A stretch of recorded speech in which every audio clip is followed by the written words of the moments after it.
Hey guys, welcome back to the channel. Things have progressed since the last video, and today I'm going to be working on the electrics. It's probably going to take me quite a few days to actually get all of this done, but we have done the first fix of all the wiring through the van, pretty much, give or take a few cables here or there. I've also for the last week been building our electrical cabinet, which I'll show you in a minute. I'm quite happy with that because I've never built a cabinet in my life, and there is no straight panel on this van. It's not 100% perfect, but it will do because a lot of the mistakes will inevitably be hidden anyway once we've got it inside the van. The other exciting news is all of the electrical components have arrived. So unlike the Transporter, where we did the van on a bit of a budget and I used some cheaper components and then ended up replacing a lot of it and upgrading to Victron components for like the solar, the battery charger. We upgraded the battery itself as well, but we stuck with lead acid. For this build, we're going all Victron, all lithium. Now, we looked at the Clayton systems and we were really tempted. The major benefit of going down the Clayton route is it's already there done for you in a really nice, neat, compact unit. But when I looked at the costs and I weighed up all of the individual components of a Victron setup versus the Clayton, I was actually getting a lot more in terms of capacity, and my thoughts were, my logic, but given I've had experience of components failing, if one thing goes wrong, that means I can just take that component out and replace it with another. Yes, I'm aware that Clayton has an amazing after-sales service. Never used it, obviously, but I've heard some really good stories where you've been able to send the unit off and get a unit straight back. But for us, I still wanted to go down the Victron route because of that individual component modular system, and I could build it around my needs. I also wanted to have the maximum capacity available. So with the Clayton, I think it's 160 amp hours, I think, whereas we've gone down the route of getting a 460 amp hour battery from Fogstar. We're not affiliated with Fogstar. We actually made use of a Black Friday deal which knocked off about 400 quid off the cost of the battery, which I couldn't say no at that point. There's also one other reason we went Victron. I just like the blue stuff. And I know that sounds vain, but it does look cool. So let's go check out my electrical cabinet and I'll show you what I've been doing.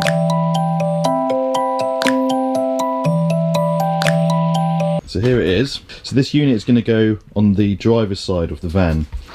I've managed to route in some air vents. I'm actually going to put in another two across each row. So the idea is this actually extends beyond the wheel arch. So this is going to be towards the front of the van, and that's the back of the van. So this is actually all going to be hidden eventually because the bulkhead is going to come across here and then down.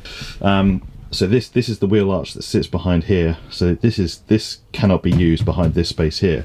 However, behind here there is a big void, but we're going to put in brackets along the bottom which will form the bunk bed for the kids and go across to the other wheel arch. So again, I couldn't really use this space inside the cabinet as such. I could potentially bolt stuff on the outside, but we'll come back to that later. We then also added these gas struts. As you saw then, it just opens really nicely, and it's also soft close on the way back down. So in terms of my first ever cabinet, I'm pretty happy with that. I'm not gonna lie, it was a challenge. Cutting this with hand tools is a nightmare, and I had to do I had multiple attempts at making this middle column. We got the battery tray here, so the battery is going to sit on top of the wheel arch, come up to about here, and then we're going to have a holiday components in this section, and then on the other side this will be all the back wall, and then more components there. I'm going to put in a couple of extra vents down here just to allow airflow to go in and then straight out through the roof. Yeah, that is it. This is the old floor that came out of the van. You see it's textured, and what I've done is obviously I've chopped it up and then painted it with a heat resistant paint, and that will be the same across the back wall, which I will show you in a minute. One thing I learned from doing this, you'll see no straight lines, had to score that against the angle of the van, and then also cut out these little holes to allow the brackets for the rear doors. So that is the electrical cupboard, and this are the components that are going to be going in it. I think I mentioned on the first video when I set the scene in terms of what we're aiming to achieve from this build, and just to reiterate that, this build, the way we're approaching it is that it's going to be a full off-grid gasless system. We don't want to use gas. We're going to be using an inverter and an induction hob, but we're doing it in a way to make it affordable to a degree, but also consumer friendly. So we've gone, I'm going to show you all the individual components. So we've gone for the Multi+2 2000 VA inverter from Victron. This is an inverter and a charger, that's what the Multi+ is.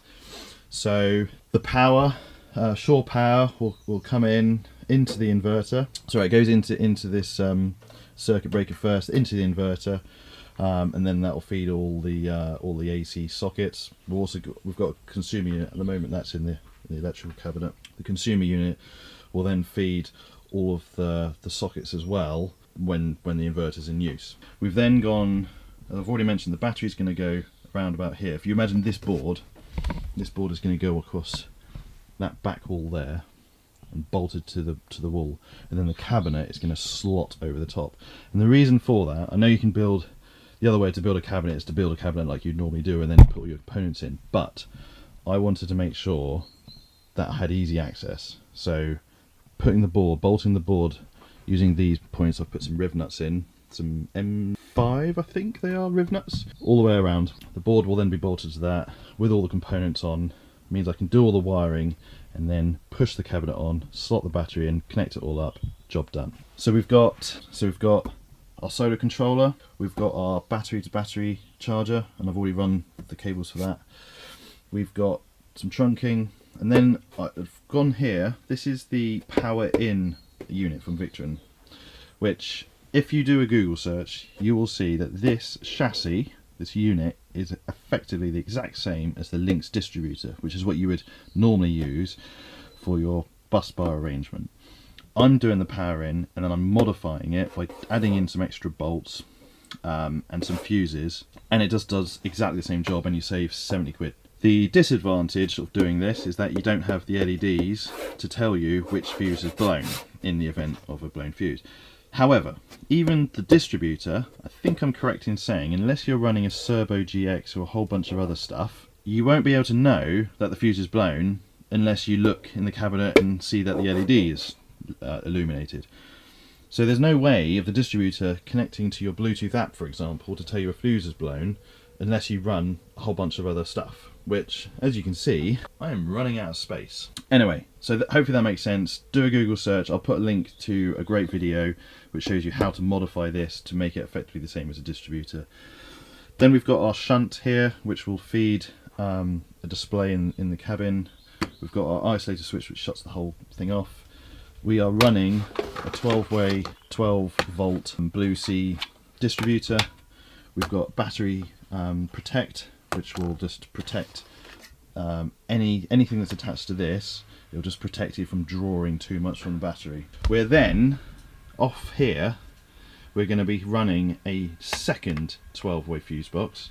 So if you imagine all of this, it's going to be up there on the wall, there's going to be a second line from there which is going to go back out across the van and over to there. So we're running a satellite 12-way on that side of the van, and that just means all the stuff on the left hand side of the van we can connect to that that distribution box, and all the stuff on the right hand side of the van we can connect to this one here, and we'll have, I reckon, somewhere between 8 or 9 spare fuse slots distributed across the van. So if later on down the line we can then add stuff.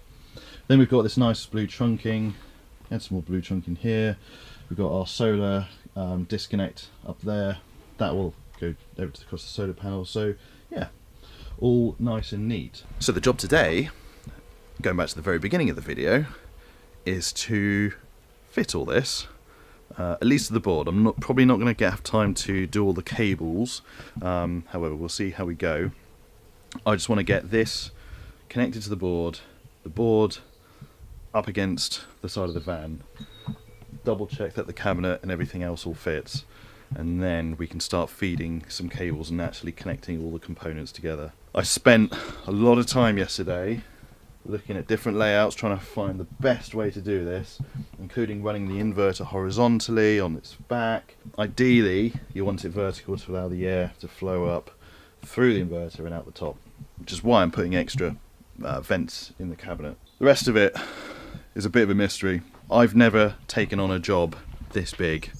The transporter was very basic compared to this, so I am no way qualified as an electrician, a carpenter, but giving it a shot, using my brain and speaking to various experts. What I will say is a massive shout out to Chris at Bspk Solar, who supplied a lot of this kit and has given me a huge amount of advice on what cable sizes to run. All my cables I got from a company locally called PCS. Really nice guys and very helpful, very accommodating, because I had to go back and forth with a few different cable sizes. I slightly underestimated the size of the cable I needed for the inverter. There we go. Right, let's get cracking.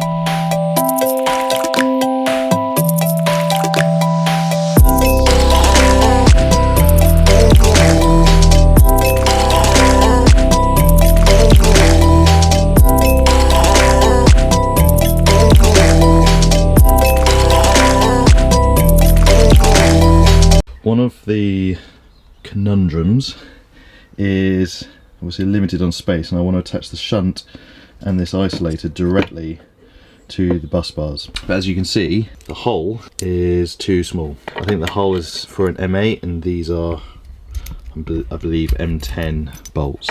So that's not going to fit. So I'm going to drill both these holes out ever so slightly. It's not much, not much in it. You can, of course, use like a copper bar to then bridge the gap, but because this is the board and then this line is the battery, I'm really limited on space. So I think my best option is just to drill this out ever so slightly to allow this to pass through and then the isolator to connect directly to there. The other issue is the height difference. You can see that this needs to be raised up ever so slightly, so I'm gonna cut a piece of ply just to bridge the gap, and then I think I need to cut another piece of ply so that for the base of the isolator, so that will go in there like that. Yeah, that's the gap that I need to make up, so that lower section all raises up, and then it should all sit nice and flush. It's getting there. This is nothing to do with the electrics, but you may have noticed I've put in the bed frame. So I was inspired by the Evo Motion bed frame that you can buy, and it just bolts straight into the van. You need to add some rivet nuts and then use these IKEA bed frame supports, if that's what you call them. So what I've done is I've got two pieces of ply. One comes to here and the other one goes longer, and the reason for that is this bit comes in at the back, so this is just a little gap, and then I've rivet nut them in and then created these raising support posts, and then self-tapping screwed them in across all 6 points, so they are solid. Now this is going to be the height, and then we're going to have a bed board on top which will cover all of this and come out to here. So this distance over to the end is 140 wide. Pods will go in there, bedboard will sit on top and just fill all that space across the whole bed, and then I'll cut out holes for losing weight. But if you imagine sort of bedboard and then a 6-inch mattress, that means the top of the mattress is going to be up there, which is quite high. That means you kind of lose half of that pod space, but it'll be enough for our heads, pillows and feet to go that end. We're not that tall as a couple, so should be alright. But it gives us maximum height between the top of the wheel arch and the bed frame for allowing the kids' bed to go all the way across. So you'll start there and then join to the cupboard. So that's the plan. That's a little sneak peek into maybe the next episode once I've got the electrics in. I also need to get solar panels and sort out the roof, like racking for the solar panels. But again, that'll be another video, so stay tuned. Don't forget to like, subscribe. So what you can see here is I've just cut a small piece of, is that like 5mm ply, and I think that is 18 actually, but I've just sanded it down ever so slightly, and this should just sit there quite nicely. Yeah, I'm trying to do this one-handed as always. I mean, it needs a little bit of adjustment on this, but that's pretty much as flat as it's going to get. And we're good to go. Bolt that in place, we'll screw it to the board. Happy days. Right, electrical board is in place. Put the inverter on, it's solid. So now I'm gonna put the cupboard against that area and just double check that everything fits okay before I start marking out where I'm going to bring in the electrics, which will probably be in through there. So all the cables will touch behind here. Cut our hole, all the cables will come through, trunking will go along. Just want to make sure that the distributor and the solar and the battery charger all fit nice and neatly.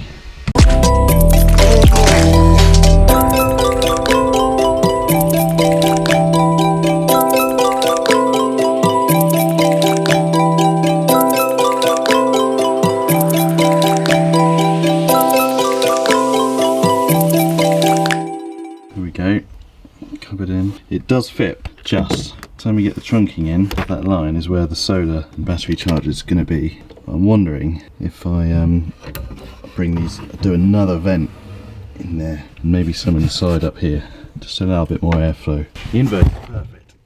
Lovely vents above, cool air from down there, cool air from down here. That is perfect. It's going to be interesting from down there to wire it in, but as long as it's wired before the cabinet goes in, we're good. That's why I want everything really on the wall. Or the other option is to do something like that. Cables will come straight up into the trunking, and then that would just allow a bit more space around the solar controller and the battery charger, which tend to get quite hot. That might have to be the option. Because the only thing I really need is just to isolate the whole thing.